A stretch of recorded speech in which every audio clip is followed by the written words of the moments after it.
ਵਾਹਿਗੁਰੂ ਜੀ ਕਾ ਖਾਲਸਾ ਵਾਹਿਗੁਰੂ ਜੀ ਕੀ ਫਤਿਹ। ਸਟੂਡੈਂਟਸ, ਪਹਿਲਾਂ ਕਿ ਆਪਾਂ ਜਿੱਦਾਂ ਮੈਨੇਜਮੈਂਟ ਐਜ਼ ਐਨ ਸਾਇੰਸ ਕੀਤਾ, ਹੁਣ ਆਪਾਂ ਕੀ ਕਰਾਂਗੇ management as an art. Art ਆਪਾਂ +1 ਦੇ ਵਿੱਚ ਵੀ ਪੜ੍ਹਿਆ ਸੀ ਕਿ ਆਰਟ ਕੀ ਹੁੰਦੀ ਹੈ। ਆਰਟ ਇੱਕ ਕੀ ਆ, art is a personal skill, ਠੀਕ ਹੈ, and knowledge which is applied to a particular task to obtain results. A person learns the art through regular practice and become perfect in due course of time. Art ਉਹੀ ਹੈ ਕਿ ਜਿਹੜੇ ਬੰਦੇ ਕੋਲ skill ਹੁੰਦੀ, ਭਾਵੇਂ ਉਹਦੇ ਕੋਲ ਨੌਲੇਜ ਨਾ ਹੋਵੇ, ਨੌਲੇਜ ਇਨ ਦਾ ਸੈਂਸ ਕਿ ਕੋਈ ਡਿਗਰੀਆਂ ਨਾ ਹੋਣ, ਕੋਈ ਪੜ੍ਹਿਆ ਲਿਖਿਆ ਨਾ ਵੀ ਹੋਵੇ, ਬਟ ਜੇ ਉਹਦੇ ਕੋਲ ਹੁਨਰ ਹੈਗਾ, ਠੀਕ ਹੈ, ਫਿਰ ਵੀ ਉਹ ਇੱਕ ਵਧੀਆ ਮੈਨੇਜਰ ਬਣ ਸਕਦਾ ਹੈ, ਠੀਕ ਹੈ। ਸੋ ਦੇਖੋ ਹੁਣ ਫੋਰ ਐਗਜ਼ਾਮਪਲ ਜਿੱਦਾਂ ਆਪਾਂ ਕਹਿ ਰਹੇ ਨੇ ਕਿ ਮੈਂ ਤੁਹਾਨੂੰ ਪਹਿਲਾਂ ਵੀ ਸਮਝਾਇਆ ਸੀ ਕਿ ਇੱਕ ਕਾਰਪੈਂਟਰ ਆ ਜਿਹਦੇ ਕੋਲ ਨੌਲੇਜ ਨਹੀਂ ਵੀ ਹੈ, ਨੌਲੇਜ ਇਨ ਦਾ ਸੈਂਸ ਕਿ ਪੜ੍ਹਾਈ ਨਹੀਂ ਵੀ ਉਹਨੇ ਕੀਤੀ।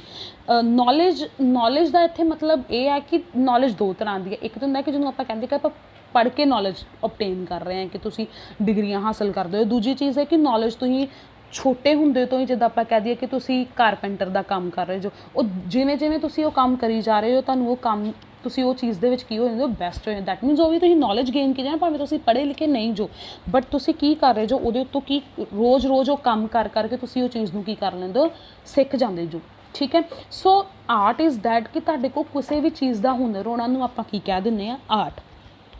ਅਤੇ ਆਰਟ ਦੇ ਵਿੱਚ ਇਹ ਕਿ ਜਿਵੇਂ ਜਿਵੇਂ ਕੋਈ ਪਰਸਨ ਪ੍ਰੈਕਟਿਸ ਕਰੀ ਜਾਵੇਗਾ ਕਿਸੇ ਨਾ ਕਿਸੇ ਚੀਜ਼ ਦੀ, ਉਵੇਂ ਉਵੇਂ ਉਹ ਚੀਜ਼ ਦੇ ਵਿੱਚ ਕੀ ਹੋਈ ਜਾਏਗਾ, ਪਰਸਨ ਕੀ ਹੋ ਜਾਏਗਾ, ਪਰਫੈਕਟ ਹੋਈ ਜਾਏਗਾ, ਠੀਕ ਹੈ। ਫੋਰ ਐਗਜ਼ਾਮਪਲ ਮੈਨੇਜਰ ਆ, ਠੀਕ ਹੈ, ਇੱਕ ਮੈਨੇਜਰ ਆ ਜਾਂ ਕੋਈ ਵਰਕਰ ਹੈ, ਵਰਕਰ ਪੜ੍ਹਿਆ ਨਹੀਂ ਹੈ, ਠੀਕ ਹੈ, ਬਟ ਇਹ ਛੋਟੇ ਹੁੰਦੇ ਤੋਂ ਹੀ ਜੇ ਉਹ ਕੋਈ ਚੀਜ਼ ਨੂੰ ਬਾਰ-ਬਾਰ ਕੰਮ ਕਰ ਰਿਹਾ ਤਾਂ ਉਹ ਚੀਜ਼ ਦੇ ਵਿੱਚ ਉਹ ਕੀ ਹੋ ਜਾਏਗਾ, ਬੈਸਟ ਹੋ ਜਾਏਗਾ। ਸੋ ਇਹਦੇ ਫੀਚਰਸ ਕੀ ਆ, ਫੀਚਰਸ ਆਫ ਆਰਟ ਦੇ ਵਿੱਚ first of all personal skill ਮੈਂ ਤੁਹਾਨੂੰ ਹੁਣੇ ਸਮਝਾਈ ਆ ਕਿ ਕੋਈ ਵੀ ਮੈਨੇਜਰ ਆ ਜਾਂ ਕੋਈ ਵੀ ਮੈਨੇਜਰ ਆ ਉਹਦੇ ਕੋਲ ਫਸਟ ਆਫ ਆਲ ਕੀ ਹੋਣੀ ਚਾਹੀਦੀ ਹੈ, ਪਰਸਨਲ ਸਕਿੱਲਸ ਹੋਣੀ ਚਾਹੀਦੀ ਹੈ। ਪਰਸਨਲ ਸਕਿੱਲਸ ਦਾ ਮਤਲਬ ਇਹ ਕਿ ਉਹ ਚੀਜ਼ ਦੇ ਵਿੱਚ ਜਿਹੜੀ ਵੀ ਚੀਜ਼ ਉਹ ਕਰ ਰਿਹਾ ਉਹ ਚੀਜ਼ ਦੇ ਵਿੱਚ ਉਹ ਕੀ ਹੋਣਾ ਚਾਹੀਦਾ ਹੈ, ਪਰਫੈਕਟ ਹੋਣਾ ਚਾਹੀਦਾ, ਠੀਕ ਹੈ। Second thing is the practical knowledge ਦਾ ਮਤਲਬ ਉਹੀ ਮੈਂ ਤੁਹਾਨੂੰ ਪਹਿਲਾਂ ਵੀ ਸਮਝਾਇਆ ਸੀ ਕਿ ਜੇ ਕਿਸੇ ਮੈਨੇਜਰ ਕੋਲ ਥਿਓਰੈਟੀਕਲ ਨੌਲੇਜ ਹੈਗੀ ਆ, ਥਿਓਰੈਟੀਕਲ ਨੌਲੇਜ ਦੇ ਵਿੱਚ ਆਪਾਂ ਕੀ ਕਹਿ ਰਹੇ ਕਿ ਥਿਊਰੀ, ਉਹਨੂੰ ਪਤਾ ਕਿ ਆਹ ਕੰਮ ਕਰਨਾ ਕਿੱਦਾਂ, ਬਟ ਹੀ ਡਿਡ ਨਾਟ ਨੋ ਕਿ ਉਹਨੂੰ ਕਿੱਦਾਂ ਆਪਾਂ ਪ੍ਰੈਕਟੀਕਲ ਲਾਈਫ ਦੇ ਵਿੱਚ ਕਰਨਾ। ਹੁਣ ਜੇ ਇੱਕ ਫੋਰ ਐਗਜ਼ਾਮਪਲ ਇੱਥੇ ਜੇ ਆਪਾਂ ਕਹੀਏ ਇੱਕ ਟੀਚਰ ਆ, ਕੋਈ ਵੀ ਟੀਚਰ ਨੇ ਇੱਕ ਨੌਲੇਜ ਹਾਸਲ ਕੀਤੀ, ਉਹਦੇ ਕੋਲ ਡਿਗਰੀਜ਼ ਹੈਗੀਆਂ ਵਾ, ਬਟ ਉਹਨੂੰ ਬੱਚਿਆਂ ਨੂੰ ਥਿਓਰੈਟੀਕਲ ਨੌਲੇਜ ਹੋ ਗਈ ਕਿ ਉਹਦੇ ਕੋਲ ਡਿਗਰੀਜ਼ ਤਾਂ ਹੈਗੀਆਂ, ਬਟ ਪ੍ਰੈਕਟੀਕਲ ਨੌਲੇਜ ਜੇ ਉਹਨਾਂ ਨੂੰ ਟੀਚਰ ਨੂੰ ਬੱਚਿਆਂ ਨੂੰ ਪੜ੍ਹਾਉਣਾ ਨਹੀਂ ਆਉਂਦਾ, ਦੈਟ ਮੀਨਸ ਉਹਦੇ ਕੋਲ ਪ੍ਰੈਕਟੀਕਲ ਨੌਲੇਜ ਨਹੀਂ ਹੈਗੀ। ਸੋ ਆਰਟ ਦੇ ਵਿੱਚ ਤੁਹਾਡੇ ਕੋਲ ਪ੍ਰੈਕਟੀਕਲ ਨੌਲੇਜ ਵੀ ਹੋਣੀ ਚਾਹੀਦੀ ਹੈ ਕਿ ਤੁਸੀਂ ਜੇ ਤੁਹਾਨੂੰ ਕੋਈ ਕੰਮ ਆਉਂਦਾ ਤਾਂ ਤੁਸੀਂ ਉਹ ਕੰਮ ਨੂੰ ਕਿੱਦਾਂ ਆਪਣੇ ਬੈਸਟ ਵੇ ਦੇ ਵਿੱਚ ਦੇ ਸਕਦੇ ਹੋ। Third thing is the creative activity ਦਾ ਮਤਲਬ ਇਹ ਹੈ ਕਿ ਕੋਈ ਵੀ ਮੈਨੇਜਰ ਉਹ ਕ੍ਰੀਏਟਿਵ ਹੋਣਾ ਚਾਹੀਦਾ ਆਪਣੇ ਵਰਕ ਦੇ ਵਿੱਚ। ਦੈਟ ਮੀਨਸ ਕਿ ਇੱਕ ਮੈਨੇਜਰ ਦੂਜੇ ਮੈਨੇਜਰ ਤੋਂ ਕਿੱਦਾਂ ਅਲੱਗ ਹੋ ਸਕਦਾ ਹੈ। ਹੁਣ ਤੁਸੀਂ ਵੀ ਦੇਖੋ, ਅਸੀਂ ਟੀਚਰਸ ਜੇ ਤੁਹਾਨੂੰ ਪੜ੍ਹਾਉਂਦੇ, ਇੱਕ ਟੀਚਰ ਦੂਜੇ ਟੀਚਰ ਤੋਂ ਵੇਰੀ ਕਰਦਾ, ਵੇਰੀ ਇਨ ਦਾ ਸੈਂਸ ਕਿ ਕ੍ਰੀਏਟਿਵਿਟੀ ਲੈ ਕੇ ਆਉਂਦਾ। ਕੋਈ ਟੀਚਰ ਤੁਹਾਨੂੰ ਕਿਸੇ ਵੇ 'ਚ ਪੜ੍ਹਾਉਂਦਾ, ਕੋਈ ਟੀਚਰ ਤੁਹਾਨੂੰ ਕਿਸੇ ਵੇ ਦੇ ਵਿੱਚ ਪੜ੍ਹਾਉਂਦਾ ਤਾਂ ਜੋ ਤੁਹਾਨੂੰ ਸਮਝ ਆ ਸਕੇ। ਸੋ ਆਰਟ ਦੇ ਵਿੱਚ ਆਪਾਂ ਕੀ ਕਹਿ ਰਹੇ ਹਾਂ ਕਿ ਮੈਨੇਜਰ ਕੋਲ ਕ੍ਰੀਏਟਿਵ ਐਕਟੀਵਿਟੀਜ਼ ਵੀ ਹੋਣੀਆਂ ਚਾਹੀਦੀਆਂ ਕਿ ਜਿਹਦੇ ਨਾਲ ਉਹ ਵੱਧ ਤੋਂ ਵੱਧ ਪ੍ਰੋਫਿਟ ਕਮਾ ਸਕੇ। Fourth step is the result oriented approach. ਕਹਿੰਦੇ ਉਹੀ ਕਿ ਇੱਕ ਮੈਨੇਜਰ ਕੋਲੋਂ ਰਿਜ਼ਲਟ ਓਰੀਐਂਟਡ ਅਪਰੋਚ ਦਾ ਵੀ ਮਤਲਬ ਹੈ ਕਿ ਮੈਨੇਜਰ ਦਾ ਮੋਟਿਵ ਕੀ ਹੈ ਕਿ ਵੱਧ ਤੋਂ ਵੱਧ ਪ੍ਰੋਫਿਟ ਕਮਾਉਣਾ। ਜੇ ਉਹਦਾ ਮੋਟਿਵ ਇਹ ਹੈ ਕਿ ਵੱਧ ਤੋਂ ਵੱਧ ਪ੍ਰੋਫਿਟ ਕਮਾਉਣਾ, ਤੇ ਦੈਟ ਮੀਨਸ ਕਿ ਉਹਨੂੰ ਆਪਣੇ ਮੈਨ ਤੇ ਮਟੀਰੀਅਲ ਤੇ ਮਨੀ ਨੂੰ ਇਸ ਤਰ੍ਹਾਂ ਯੂਜ਼ ਕਰਨਾ ਪਵੇਗਾ, ਘੱਟ ਤੋਂ ਘੱਟ ਪੈਸੇ ਲਗਾ ਕੇ ਯੂਜ਼ ਕਰਨਾ ਪਵੇਗਾ, ਵਰਕਰਸ ਨੂੰ ਘੱਟ ਤੋਂ ਘੱਟ ਵੇਜਿਸ ਦੇਗਾ, ਠੀਕ ਹੈ। ਇੱਥੇ ਇੱਕ ਇਹ ਵੀ ਪ੍ਰੋਬਲਮ ਆ ਰਹੀ ਹੈ ਕਿ ਵਰਕਰਸ ਵੱਧ ਤੋਂ ਵੱਧ ਵੇਜਿਸ ਮੰਗਣਗੇ ਅਤੇ ਜਿਹੜਾ ਮੈਨੇਜਰ ਉਹਨੂੰ ਇਹ ਹੁੰਦਾ ਹੈ ਕਿ ਮੈਂ ਘੱਟ ਤੋਂ ਘੱਟ ਵੇਜਿਸ ਦੇਵਾਂ, ਜਸਟ ਬਿਕੋਜ਼ ਕੋਈ ਚਾਹੁੰਦਾ ਕਿ ਮੈਂ ਵੱਧ ਤੋਂ ਵੱਧ ਪ੍ਰੋਫਿਟ ਕਰਾਂ।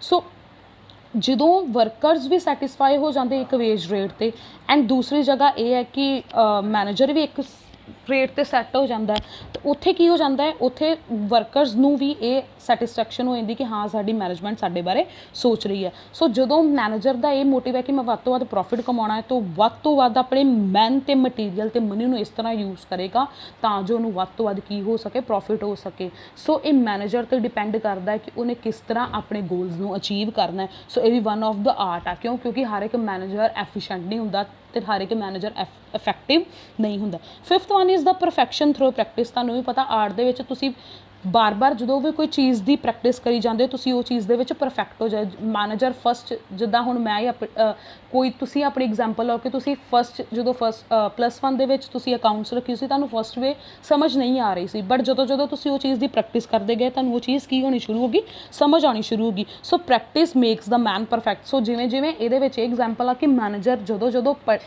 ਜਦੋਂ ਆਪਣੀ ਐਕਸਪੀਰੀਅੰਸ ਦੇ ਨਾਲ ਪ੍ਰੈਕਟਿਸ ਕਰੀ ਜਾਏਗਾ ਉਵੇਂ ਉਹ ਕੀ ਹੋਈ ਜਾਏਗਾ, ਪਰਫੈਕਟ ਹੋਈ ਜਾਏਗਾ। ਐਂਡ ਜਦੋਂ ਪਰਫੈਕਟ ਹੋ ਜਾਏਗਾ ਤਾਂ ਓਬਵੀਅਸਲੀ ਆਰਗੇਨਾਈਜੇਸ਼ਨ ਕੀ ਹੋ ਜਾਏਗੀ, ਇਫੈਕਟਿਵ ਐਂਡ ਐਫੀਸ਼ੀਐਂਟ, ਤੇ ਆਰਗੇਨਾਈਜੇਸ਼ਨ ਆਪਣੇ ਗੋਲਸ ਕੀ ਕਰ ਸਕਦੀ ਹੈ, ਅਚੀਵ ਕਰ ਸਕਦੀ ਹੈ ਬੈਟਰ ਵੇ ਦੇ ਵਿੱਚ। 6th point, that is the last point, human understanding. ਇੱਕ ਮੈਨੇਜਰ ਉਹੀ ਵਧੀਆ ਮੈਨੇਜਰ ਆ ਜੋ ਆਪਣੇ ਵਰਕਰਸ ਨੂੰ ਅੰਡਰਸਟੈਂਡ ਕਰਦਾ ਹੈ, ਵਰਕਰਸ ਦੀਆਂ ਫੀਲਿੰਗਸ ਨੂੰ ਸਮਝਦਾ। ਸੋ ਮੈਨੇਜਰ ਕੋਲ ਇਹ ਵੀ ਆਰਟ ਹੋਣੀ ਚਾਹੀਦੀ ਕਿ ਆਪਣੇ ਵਰਕਰਸ ਨੂੰ ਸਮਝੇ। ਕਿਉਂਕਿ ਇੱਕ ਵਰਕਰਸ ਆ ਜਿਨ੍ਹਾਂ ਨੇ ਉਹਨੂੰ ਆਊਟਪੁੱਟ ਦੇਣੀ ਆ, ਠੀਕ ਹੈ। ਸੋ ਵਰਕਰਸ ਨੇ ਆਊਟਪੁੱਟ ਦੇਣੀ ਆ, ਵਰਕਰਸ ਨੇ ਵੱਧ ਤੋਂ ਵੱਧ ਪ੍ਰੋਫਿਟ ਕਮਾ ਕੇ ਦੇਣਾ ਹੈ। ਸੋ ਇਹ ਇੱਕ ਮੈਨੇਜਰ ਦੇ ਵਿੱਚ ਆਰਟ ਹੋਣੀ ਚਾਹੀਦੀ ਆ, ਇਹ ਸਕਿੱਲ ਹੋਣੀ ਚਾਹੀਦੀ ਆ ਕਿ ਆਪਣੇ ਵਰਕਰਸ ਨੂੰ ਉਹ ਕਿੱਦਾਂ ਵੱਧ ਤੋਂ ਵੱਧ ਸੈਟਿਸਫਾਈ ਕਰੇਗਾ ਤਾਂ ਜੋ ਉਹ ਵੱਧ ਤੋਂ ਵੱਧ ਕੰਮ ਕਰ ਸਕਣ। ਇਹ ਵੀ ਇੱਕ ਆਰਟ ਹੁੰਦੀ ਹੈ। ਜਿਸ ਤਰ੍ਹਾਂ ਹੁਣ ਟੀਚਰਸ ਆ ਤੁਹਾਨੂੰ ਪੜ੍ਹਾਉਂਦੇ ਆ, ਤੁਹਾਨੂੰ ਵੱਧ ਤੋਂ ਵੱਧ ਸੈਟਿਸਫਾਈ ਕਰਦੇ ਆ ਕਿ ਤੁਹਾਨੂੰ ਜੇ ਨਹੀਂ ਸਮਝ ਆਉਂਦੀ ਤਾਂ ਤੁਸੀਂ ਬਾਰ-ਬਾਰ ਉਹ ਚੀਜ਼ ਨੂੰ ਸਮਝ ਸਕਦੇ ਜੋ। ਬਟ ਕਈ ਟੀਚਰਸ ਹੁੰਦੇ ਆ ਕਹਿੰਦੇ ਇੱਕ ਵਾਰੀ ਸਮਝਾਤਾ ਦੂਜੀ ਵਾਰੀ ਸਾਡੇ ਕੋਲ ਨਾ ਪੁੱਛਿਓ, ਠੀਕ ਹੈ। ਸੋ ਕੀ ਹੈ ਕਿ ਆਰਟ ਦੇ ਵਿੱਚ ਇਹ ਚੀਜ਼ ਆ ਜਾਂਦੀ ਹੈ ਕਿ ਸਾਨੂੰ ਆਪਣੇ ਜੂਨੀਅਰਸ ਨੂੰ ਕੀ ਕਰਨਾ ਪੈਂਦਾ, ਸਮਝਣਾ ਪੈਂਦਾ ਹੈ ਤਾਂ ਜੋ ਵੱਧ ਤੋਂ ਵੱਧ ਸਾਨੂੰ ਕੀ ਕਰ ਸਕਣ, ਮੈਕਸਿਮਮ ਪ੍ਰੋਫਿਟ ਦੇ ਸਕਣ। ਸੋ ਐਟ ਦ ਐਂਡ ਜਦੋਂ ਤੁਹਾਨੂੰ ਕੁਐਸਚਨ ਆਏਗਾ ਜੇ ਇਜ਼ ਮੈਨੇਜਮੈਂਟ ਆਰਟ ਔਰ ਸਾਇੰਸ, ਤਾਂ ਤੁਸੀਂ ਫਸਟ ਆਫ ਆਲ ਸਾਇੰਸ ਦਾ ਮੀਨਿੰਗ ਲਿਖੋਗੇ, ਨੈਕਸਟ ਤੁਸੀਂ ਸਾਇੰਸ ਦੇ ਫੀਚਰਸ ਲਿਖੋਗੇ, ਦੈਨ ਤੁਸੀਂ ਆਰਟ ਦੇ ਮੀਨਿੰਗ ਲਿਖੋਗੇ ਐਂਡ ਆਰਟ ਦੇ ਫੀਚਰਸ ਲਿਖੋ। At the end you will conclude that science teaches us to know, art teaches us what to do, ठीक है। So management is science as well as art. देखो बच्चे कि science की management की दोवें चीज़ां है, दोवां चीज़ों नूं मिक्स करके बनता। देखो क्योंकि जिन्ना चिर तक मैनेजर को साइंस नहीं होएगी, साइंस का मतलब यह है कि मैनेजर को नॉलेज ही नहीं होएगी, उन्होंने कोई भी एक मैनेजर की पोस्ट नहीं देगा, ठीक है। बट वैन जो उन्होंने मैनेजर की पोस्ट मिल गई है, बट जे उहदे कोल स्किल्स ही नहीं है, उन्होंने ये नहीं पता कि ऑर्गेनाइजेशन नूं चलाउणा किद्दां है, तो उन्होंने फिर भी कोई मैनेजर एक्सैप्ट नहीं करेगा, ठीक है। सो एक मैनेजर जां मैनेजमेंट दे विच उही बंदे कामयाब है जिन्हां कोल नॉलेज भी हुंदी है ते जिन्हां कोल स्किल्स भी हुंदी है।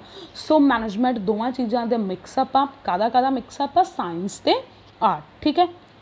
So thank you, that's for all today बच्चे।